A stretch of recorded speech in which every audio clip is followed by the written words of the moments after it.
आज लिंग महापुराण के 42वें अध्याय का पठन का अवसर प्राप्त हुआ।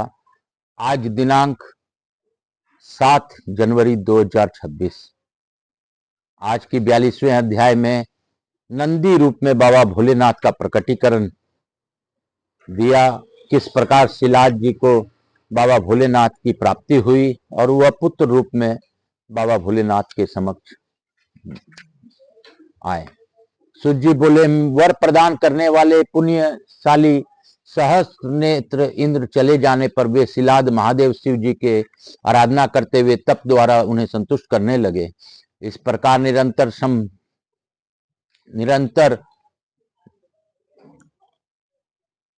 तपस्या में संलग्न उन द्विज शिलाद के 1000 दिव्य वर्ष एक क्षण की भांति अद्भुत रूप से व्यतीत हो गए।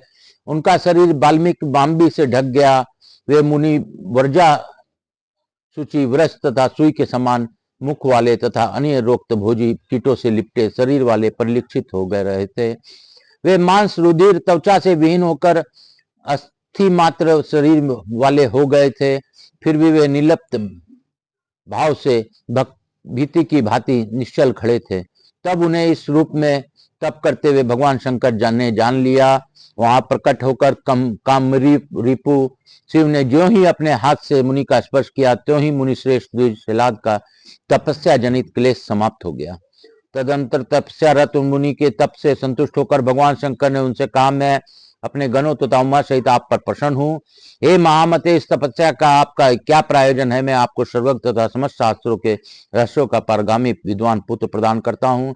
तब देवेश शिव को प्रणाम करके और उनकी स्तुति करके शिलाद मुनि हर्षपूर्ण गदगद वाणी में चंद्रभूषण शिव से कहने लगे। शिलाद बोले, हे भगवान, हे देव देवेश त्रिपुरासुर, हे शंकर, हे सतम में आयुनिज तथा मृत्युहीन पुत्र चाहता हूँ।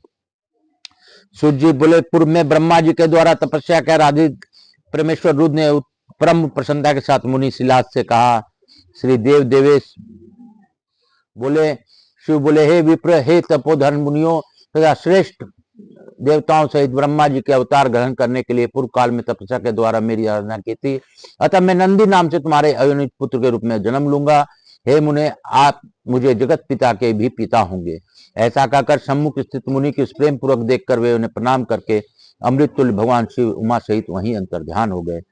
आगे की कथा जानने के लिए आकाश राजगरिया यूट्यूब चैनल को लाइक कीजिए, सब्सक्राइब कीजिए और अपने जीवन में हो रहे कष्टों को नाश कीजिए। काल हर दुख हर दारी धर कष्ट हर हर महादेव शंभु शंभु।